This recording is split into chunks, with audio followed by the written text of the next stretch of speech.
primera lectura del Antiguo Testamento para esta liturgia de hoy está en el libro de Jeremías, capítulo 31, versos 31 al 34. Van a llegar días, oráculo de Yahvé, en que yo pactaré con la casa de Israel y con la casa de Judá una nueva alianza. No como la alianza que pacté con sus padres cuando los tomé de la mano para sacarlos de Egipto, que ellos rompieron mi alianza y yo hice estrago en ellos, oráculo de Yahvé, sino que esta será la alianza que yo pacte con la casa de Israel después de aquellos días, oráculo de Yahvé. Pondré mi ley en su interior y sobre sus corazones la escribiré, y yo seré su Dios, y ellos serán mi pueblo. Ya no tendrán que adoctrinar más el uno a su prójimo y el otro a su hermano, diciendo: conoced a Yahvé. Pues todos ellos me conocerán, del más chico al más grande, oráculo de Yahvé, cuando perdone su culpa y de su pecado no vuelva a acordar. Esta es palabra de Dios. Buenos días. Salmo 51, del 1 al 12. Ten piedad de mí, oh Dios, conforme a tu misericordia, conforme a la multitud de tus piedades, borra mis rebeliones.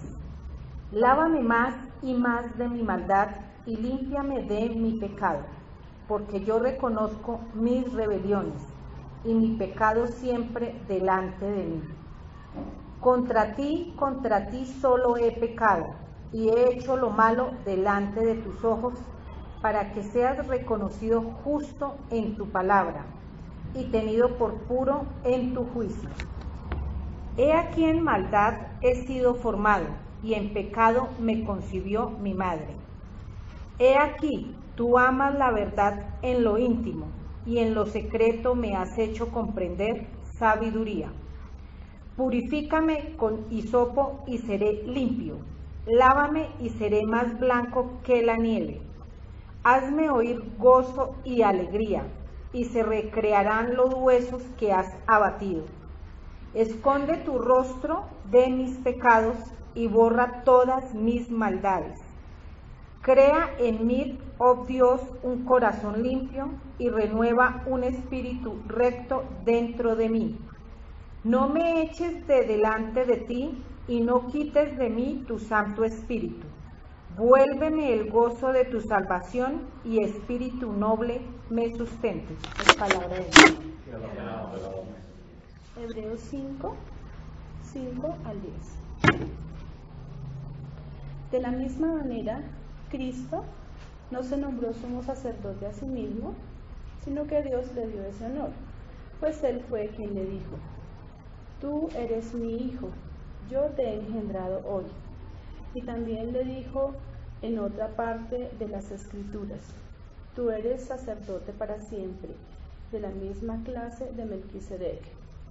Mientras Cristo estuvo viviendo aquí en el mundo, con voz fuerte y muchas lágrimas oró y suplicó a Dios, que tenía poder para librarlo de la muerte, y por su obediencia Dios lo escuchó.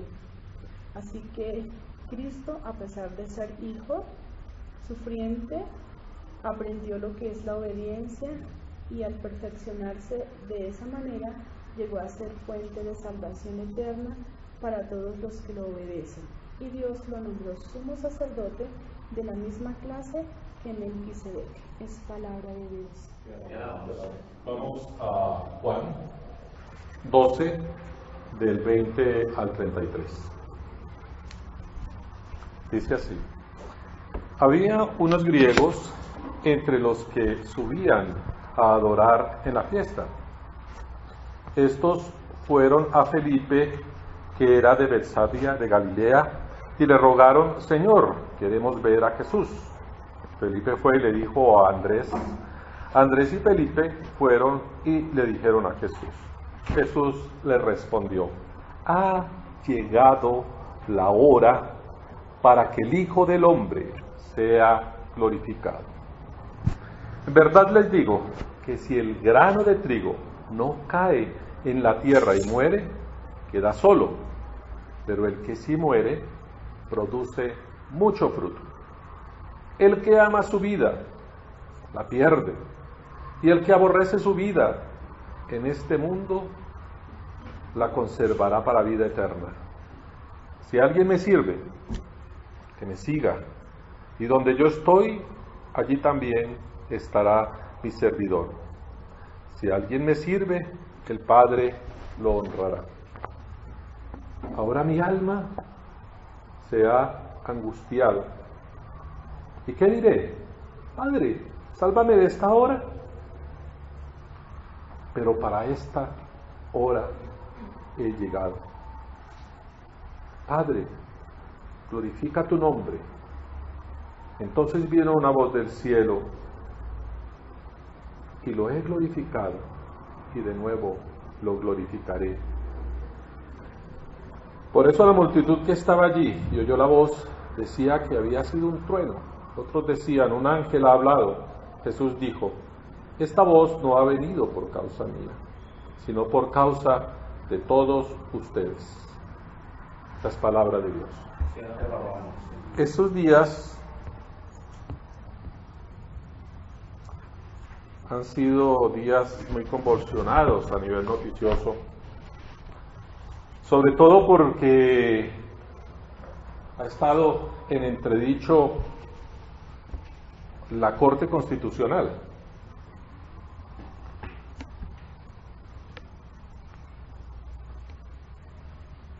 La Corte Constitucional es la entidad encargada de velar por la integridad y la supremacía de la Constitución. Entonces se ha visto salpicada por denuncias de corrupción de uno de sus magistrados, acusaciones de un magistrado contra el otro, y salieron las otras cortes a decir que tiene que renunciar, que ha sido algo que yo pienso que se ha puesto en tela de juicio la ética y la moralidad de estas cortes. Nosotros ya estamos acostumbrados a los escándalos de corrupción del Congreso, o sea, ya como que, sí, son corruptos, pero es que estamos hablando de los entes más altos de la justicia en Colombia.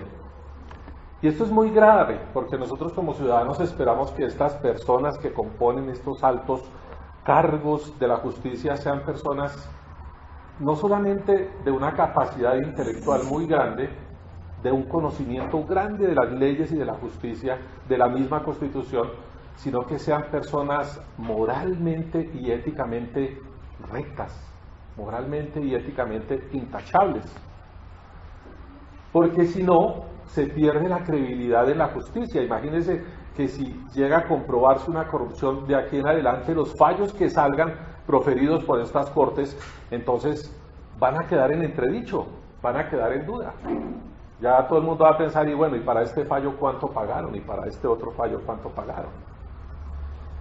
Entonces fíjese que este asunto es supremamente grave, y uno esperaría como ciudadano que estas personas sean totalmente intachables y que realmente los fallos que profieran estas altas cortes, sobre todo la Corte Constitucional, que es la que vela por la integridad de la Constitución,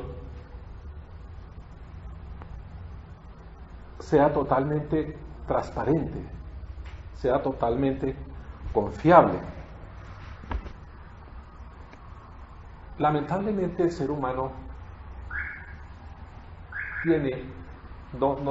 tiene ese virus de, digamos, de la corrupción, de la maldad dentro de sí, viene consigo. ¿Qué hay en el corazón de estas personas? Pero también uno tiene que preguntarse qué hay en nuestro corazón, cómo está nuestro corazón. ¿Sí? Precisamente uno mirando el mensaje central de estas lecturas, pues no fue sencillo, pero yo veo que es como esta nueva alianza que establece Dios con el hombre. Las alianzas son la forma, en la Biblia es como la relación que hay entre el hombre, y es como decir la constitución que hay para gobernar la relación de Dios con el hombre.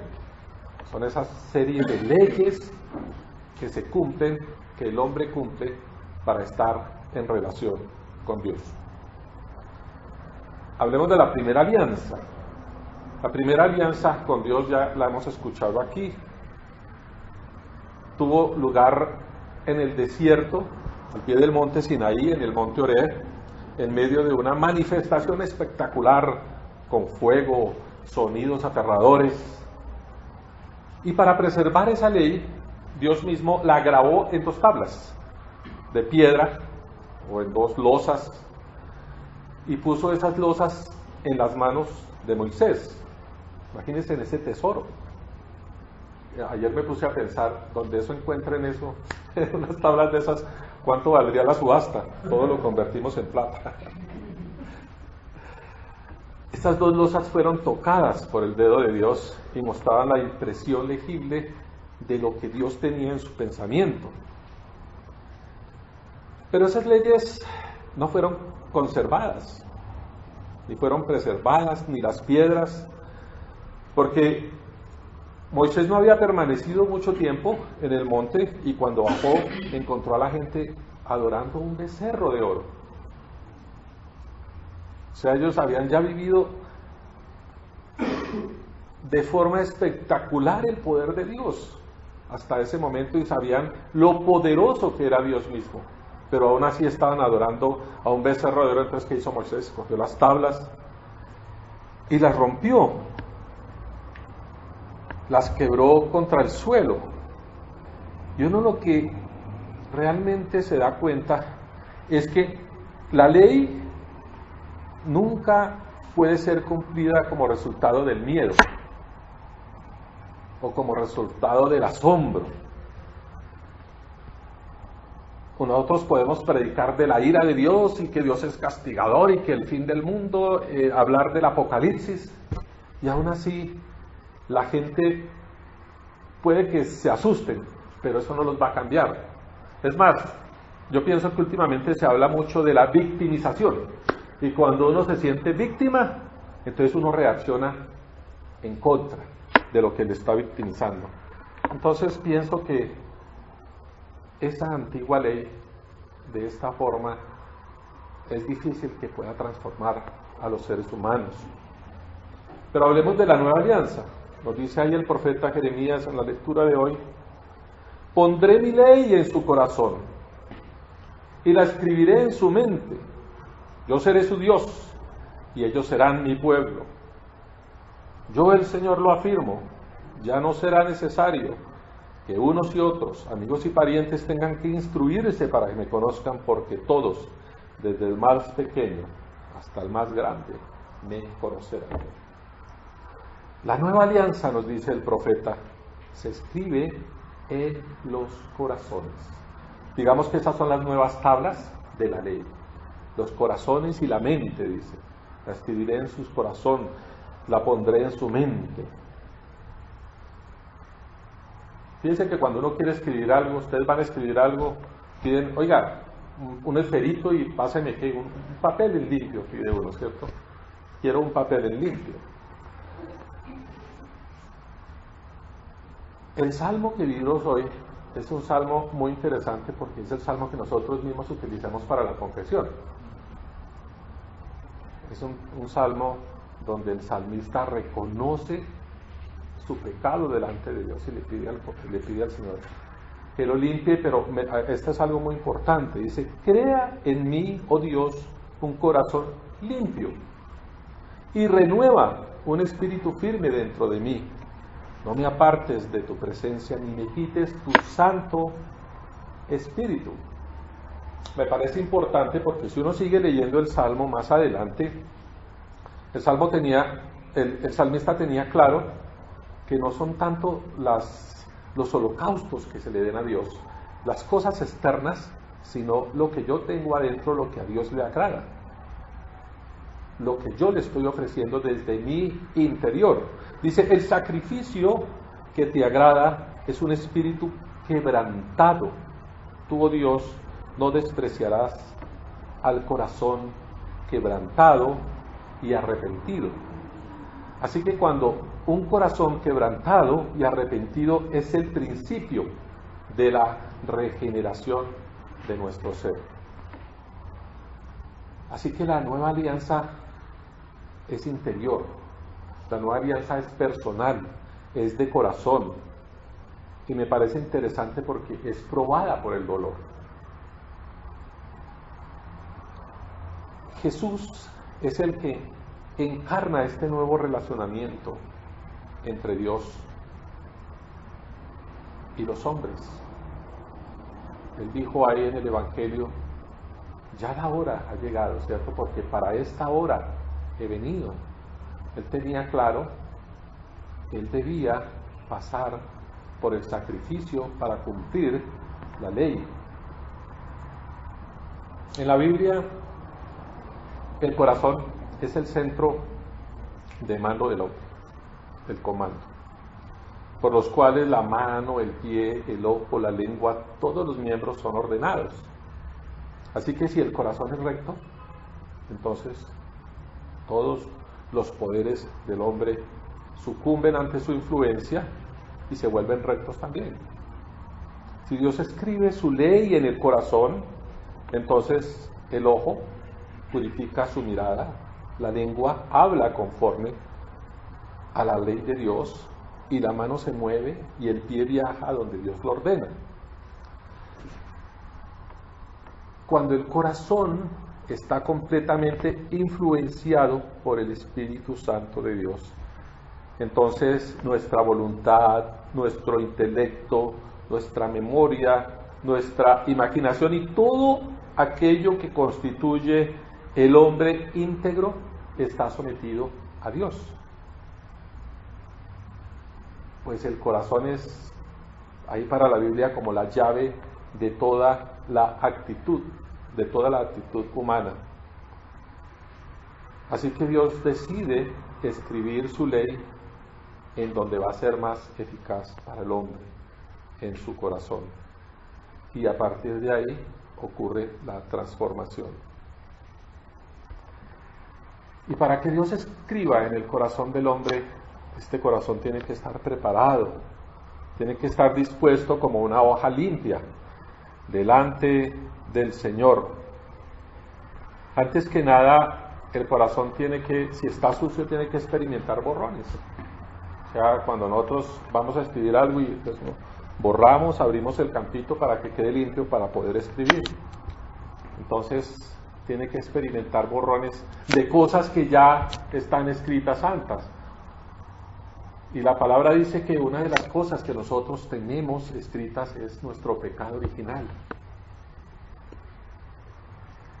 Están escritos ahí fuertemente. Pero también la vida, el mundo, ha hecho que escribamos cosas, nuestros hábitos, y dice la palabra que el mismo diablo ha escrito con letras horribles en nuestro corazón. Así que uno se pregunta cómo Dios va a poder escribir en un corazón así, que está lleno de tachones, que está lleno de escrituras horribles.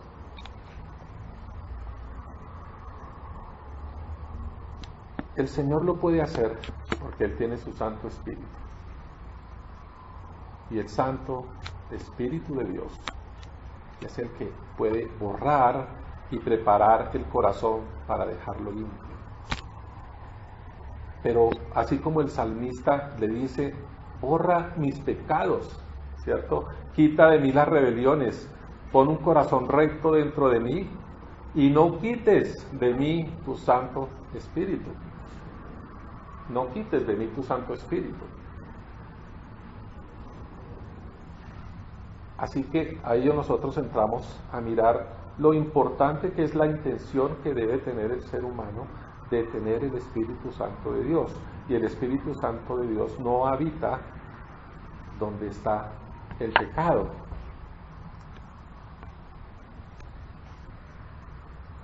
Así que si el corazón debe experimentar borraduras, también debe experimentar una completa purificación, no superficial, sino profunda. Pues es interesante porque el pecado que habita en nosotros también no es una acumulación de cosas externas que uno va cogiendo, sino que es algo que nosotros tenemos dentro por nuestro pecado original. ¿Sí? Eso es como una especie, estaba pensando yo, que eso es como un alien que uno tiene ahí, que se está incubando y en cualquier momento sale. Los que hayan visto esta película.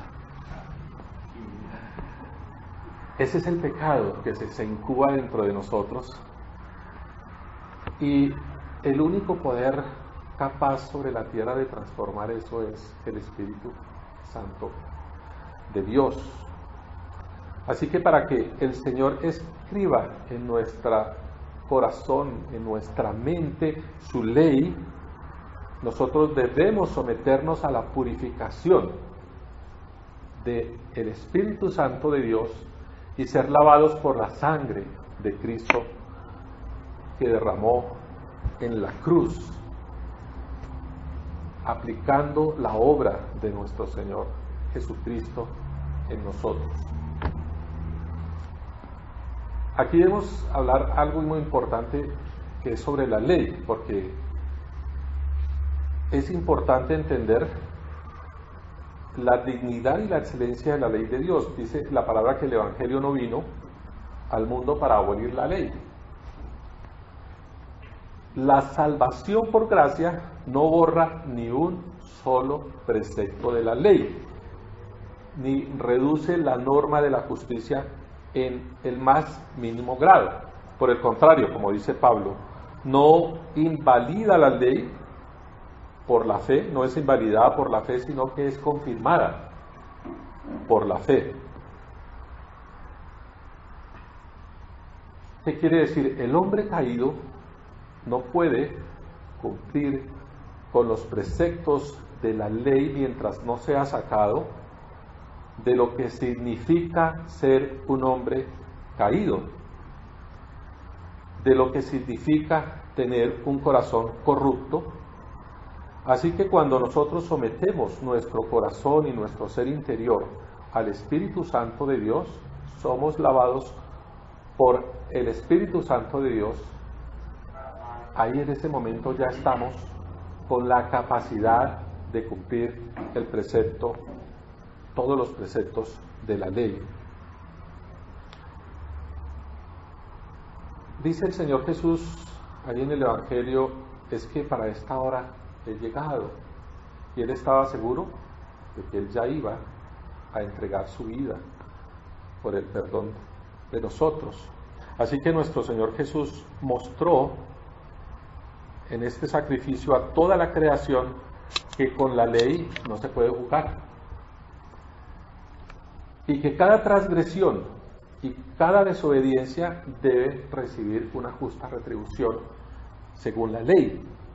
Pues el pecado que llevó el Señor Jesús, nuestro pecado, sin Él ser el pecador, Él cargó nuestros pecados, Él fue nuestro sustituto y Él tuvo que pagar esa condenación y ese sufrimiento que acarrea el incumplimiento de la ley. Así que nuestro Señor, con su muerte, ha testificado que Él ha cumplido las exigencias de la ley,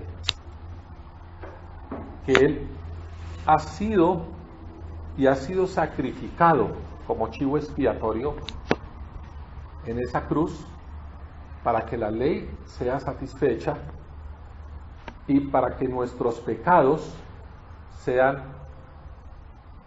tengan ese pago que se merece ante la ley.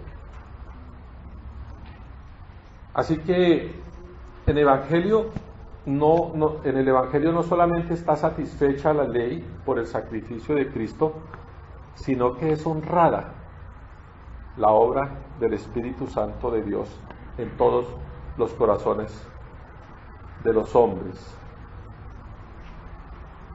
Mientras que bajo el antiguo pacto los mandamientos de la ley inducían a nuestra naturaleza caída a la rebelión, al pecado, bajo el pacto de gracia que nos brinda nuestro Señor Jesucristo, la ley es buena. La ley es buena para nosotros.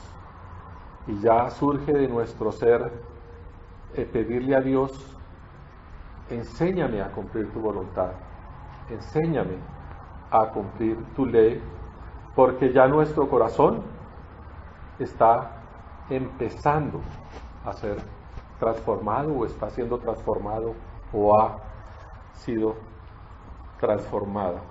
Así que nosotros, cuando ponemos nuestra fe en el Señor Jesús y cuando hemos dispuesto a que nuestro corazón sea cambiado, ya podemos honrar la ley de Dios, esa ley del antiguo pacto, que es exactamente la ley del nuevo pacto, pero que la cumplimos de forma diferente. Por el Evangelio nosotros podemos cumplir las cosas que requiere la ley. Dios exige obediencia bajo la ley. Dios puede obrar obediencia a través de su Espíritu Santo en nosotros. La ley exige santidad de nosotros. Por el Evangelio podemos ser santos, sometiéndonos a la voluntad del Espíritu Santo. De tal forma que las diferencias no van a ser en contenido entre la ley antigua y el nuevo pacto, sino la forma en que nosotros la cumplimos. Hablamos de la hora de Jesús. El Señor Jesús dice, la hora ha llegado. Y Él mismo dice, estoy angustiado en este momento, ¿cierto? Estaba asustado. Y Él dice ahí en el Evangelio, ¿y qué decir al Señor? Quite de mí este momento que voy a pasar, esta copa amarga. El autor de la carta de Hebreos nos presenta a Jesús, el autor de la nueva alianza en relación con el hombre de Dios, en medio de angustias, en medio de lágrimas, diciendo, Él a pesar de ser hijo, aprendió sufriendo a obedecer y llevando a la consumación se ha convertido para todos los que le obedecen en autor de la salvación eterna.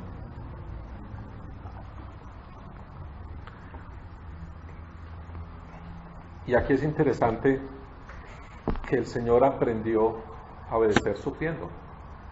El mismo Señor Jesús. Él mismo confiesa, no dice, ahora está turbada mi alma. ¿Y qué diré? Padre, sálvame de esta hora. Mas para esto he llegado.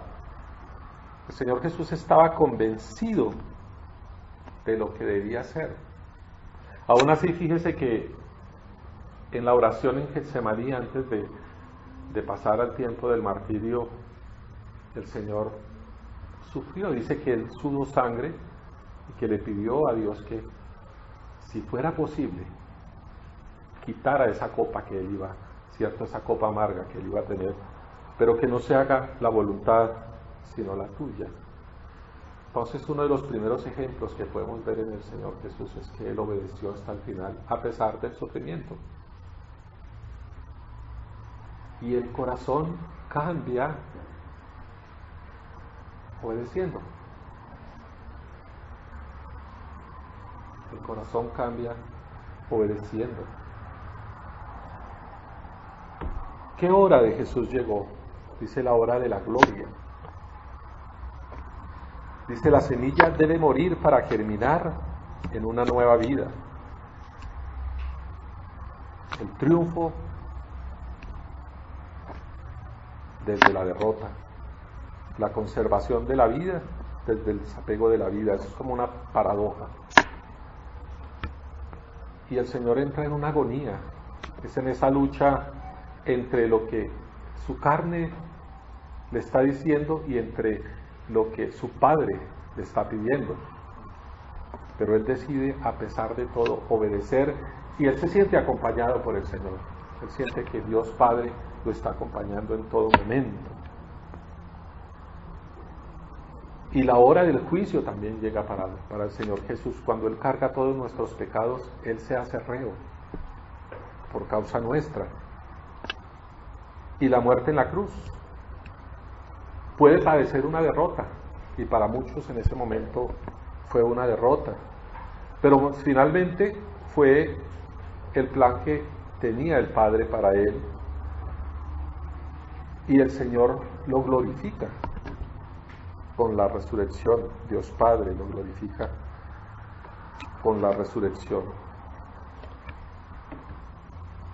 Así que esta hora de Jesús es una hora que parece una derrota, pero que realmente fue un triunfo, porque nos da el Espíritu Santo de Dios a nosotros, y en medio de eso nos dice que muriendo somos capaces de vivir. Muriendo somos capaces de vivir.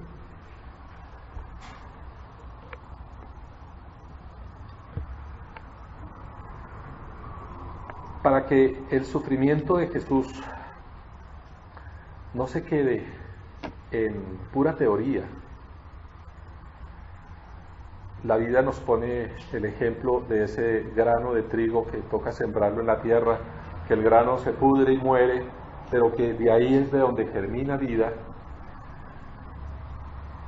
Para nosotros es un ejemplo también de cómo nosotros debemos morir a nosotros mismos para poder germinar vida. Si nosotros nos negamos a que nuestro corazón sea limpiado, a que nuestro corazón sea cambiado, a que nuestra vida y que todo nuestro ser muera, entonces difícilmente va a poder germinar vida nueva, porque como el Señor le dijo a Nicodemo, nos es necesario nacer de nuevo.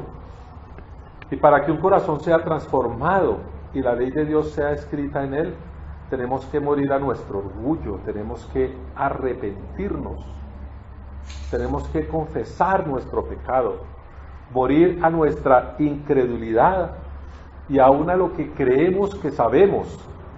Tenemos que sentirnos perdonados y obedecer hasta las últimas consecuencias. Nosotros quisiéramos ver un país donde los altos dignatarios sean intachables. ¿Se imaginan un congreso donde todos los congresistas tuvieran un corazón limpio y puro? ¿Se imaginan unas cortes, la Corte Suprema de Justicia, la Corte Constitucional, donde uno esté seguro que las personas que allí están tienen un corazón limpio, un corazón moldeado y transformado por Dios? Es muy importante, yo pienso que nosotros oremos porque personas cristianas lleguen a esos altos cargos. Lamentablemente la situación política se ha dado para que estos cargos sean ocupados por como cuotas políticas, como cuotas burocráticas, y no por personas que realmente tienen la capacidad de hacerlo. También es importante que oremos por esas clases de ética de las universidades que se han convertido como en costura y se ha perdido la importancia que tienen esas clases para el futuro de nuestro país. Lamentablemente Dios lo han sacado de las aulas. La ley de Dios ya no se enseña en las aulas. Y para nosotros es una tarea importante que la ley de Dios se enseñe, que se la enseñemos a nuestros hijos, que compartamos a los demás,